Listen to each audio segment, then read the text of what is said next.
nó chỉ lo muốn chỉ là sao cái này đã tao nó có cái thằng con nào nó có tôi là một cái chế này ôi nó còn một cái chế mua ra của tôi nhau chế về thế mua cái mà thả cái chế đó mua chế mua sữa à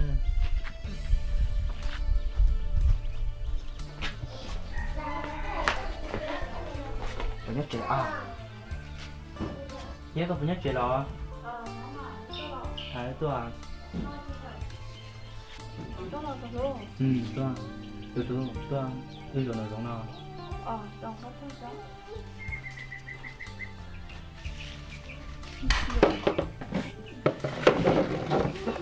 rồi chắc cái này có tôi lúc rồi cài lúc rồi đúng không đi lốp vào chế vào nó cái rồi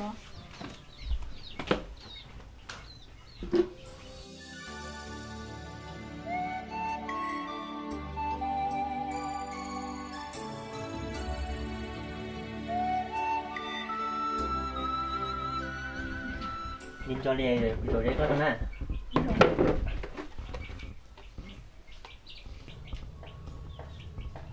nó dẫn đến thầu còn một tổ chức yeah ôi chà cũng vậy con trong con hoàn toàn của na bao nhiêu mà giờ là mà nó cũng chưa có lo chỉ rong cho nó cũng có đấy mà từ giờ mà chỉ tiếc không tía đi đó tiếc không yeah có bộ hay tiền tôi xây ra nhớ tôi không được thế nó chỉ mới đã chi một quyền cho bố đi con này nè cô nói gì cho từ giờ mà tiếc chỉ tao có một trắng này có hai nè yeah cứ chỉ lúc tham bố đi mà tao có ấy giả đã chi cho của tao na tao mà nhớ tiền xây ra cũng mua nhưng mà tao cái còn bây giờ mà tiếc không tía đi nhà đi non thọ nhà con đi rau dọn rồi nó chả nghe đang bỏ chỉ chúng tôi có tư nghe lo mà nghe mà nên làมีสีกี่ตัวก็เจ๊กดนี้ก็ได้ nên đó ok cũng biết phải không nghe luôn chả nghe trời chỉ chúng tôi là chả không có cách nghe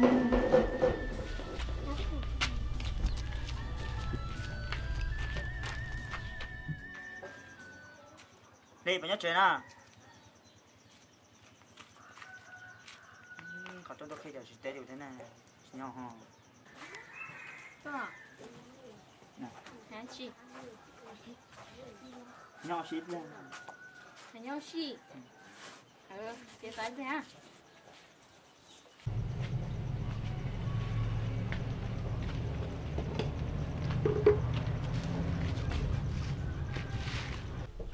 đi ta còn cho câu luôn không ở đó chị nên cho cái ta sao cái ta đi lo bây giờ do mà đau bây giờ để mai sẽ thở mà bé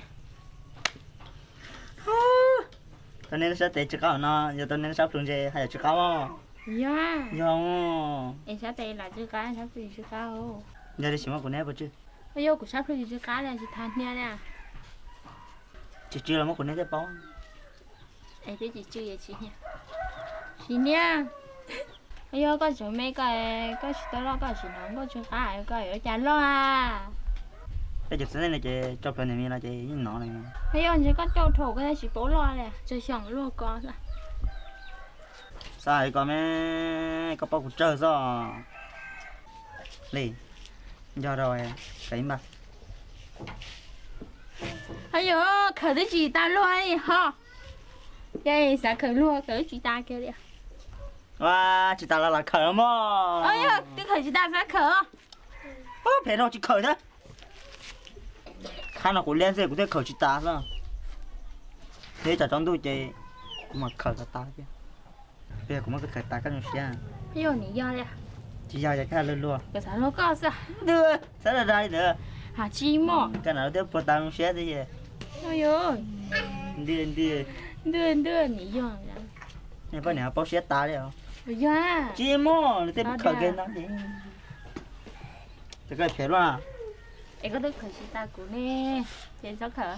Đi chỉ chuẩn tôi mà khở. À. Thế nào? Ôi chùa. Nào, làm nó thế nào? Em cũng là hai cái chú cả. Tia tia mà chấm không là sĩ tao này có bộ lô của nè. Lúc mà nhà thấy các cái của nào? Cả mà đã chỉ mà tới chị không nói. Cho chuyện nó thế à? Ừ, cho chị hỏi cho mà. Cái giống ma lơi luôn. Con này nhỏ. Như có sao có gì xong bé cho nói thôi. Như cái ma sao? Ôi mẹ cho coi gì chứ mà. Liền. Lá tới chỉ trong đu là. Trong đu con nó to cho chuẩn đề. Này bà biết xem đi. Nên nè chị chỉ nên phải có lá. Cũng là lá đấy. Nè. Nó khó chứ mình không bỏ cái lá củ lì rồi. Cũng là lá kia này. Dạ. Có vẻ rất tí. Nếu chẳng hiểu. Đó. Tí là cho nó tức là chuẩn tôi thì có một chế của nhà một tế của mà nó còn lại ý chỉ chuẩn tôi thì nhớ là có đó tới mà nhớ xí được. Hiểu mà. Hả chỉ do mà. Nên trong một năm một. Phải chi mua. Ông lên mà. Tại vì lúc nó bóng chè. Nhà nhận tại của xe tập con. Thì đấy có tôi à? À, nhà nhà tiền này, nhà muốn nhà thế này. Ở đây cũng phải xuyên cho nên thiếu.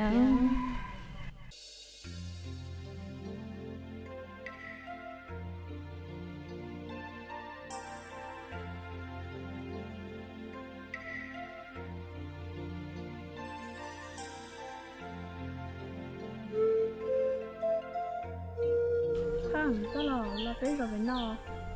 À, ít to à. Tổng gì cho mà. Lên trong phóng này. Thích chả này. Nó sẽ làm gì? Nhớ sợ ta. Tiếp.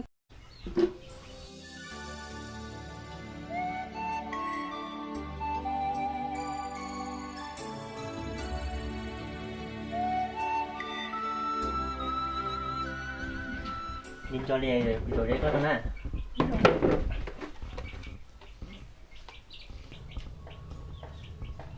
Nó dẫn đến thầu. Còn một cái topic. Yeah.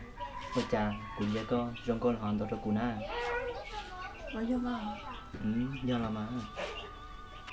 Nó cũng chưa có lo chỉ rong đó cũng có thế mà. Thì giờ mà. Hả chị tiếc không? Chị tía đi đó.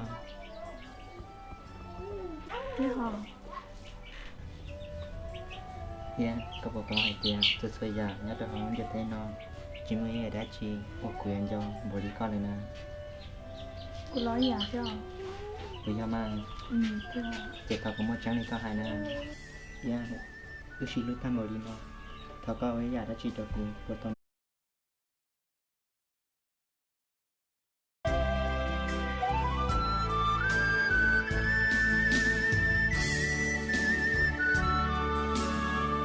Chị lo muốn chị là sao cái này đã tao nó có cái thằng con nào nó có tôi là một cái chế này nè ôi nó còn một cái chế mua ra của tôi nhau chế vậy thế mua cái mà thả cái chế đó mua chế mua sữa à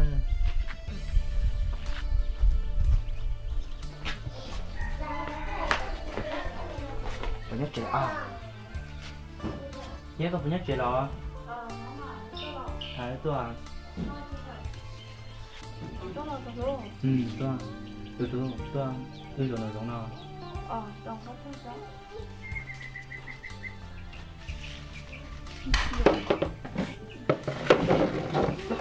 Rồi chắc cái này có tôi lúc rồi thôi cài lúc rồi đúng không Cái lốp là có chế mà nó ngang cái rồi.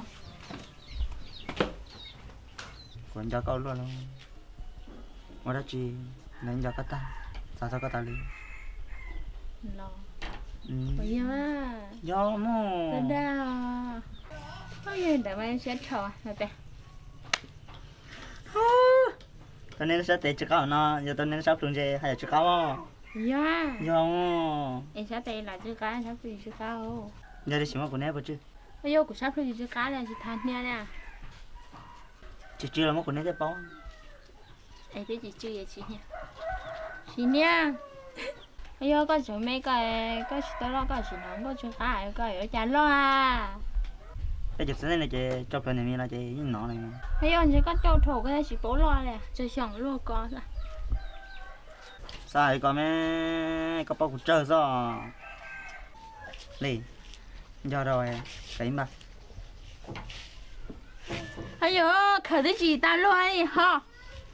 Đây sẽ khởi lo khởi chị ta kia đi. Wow, chị ta là khởi mà. Ôi ơi, cái khởi chị ta sẽ khởi.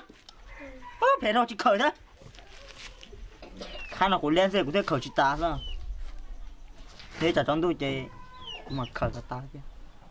Bây giờ cũng mới khởi ta cái nó xe. Bây giờ你要呀. Chị giao cho cái lên luôn. Cái sao nó có sao? Đưa, sao là ra được? Hả chi mò. Cái nào tiếp phụ ta nó xe thế gì? Ôi ơi. Đưa. Đưa你要呀. Này bao nhiêu bao xe ta đấy không? Bây giờ. Chị mò, nó tiếp khởi cái nó gì? Cái phải luôn à? Em có được khởi chị ta của nè. Chị sao khởi? Chị chuẩn đúng mà khởi. À.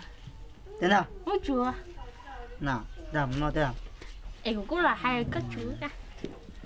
Tia mà chẳng không là tao này có bộ lô của nó. Lúc mà nhà đây có cái của nào?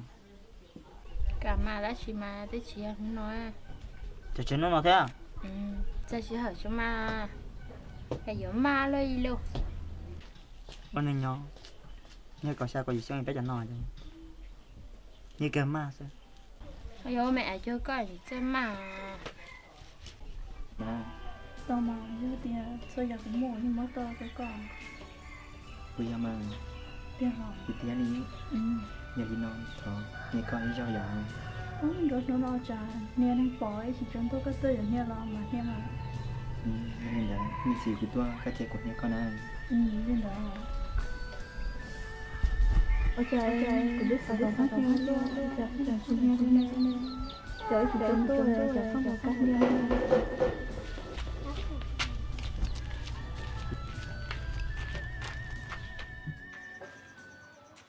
Đi, phải nhớ chuyện à? Có trong đó khi giờ chỉ tế điều thế này, nhỏ hò. Có. Nè. Hả chị? Nhỏ xíu lên. Hả nhau chị? Chị phải thế à?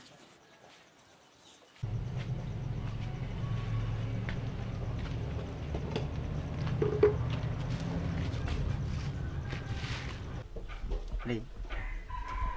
Ta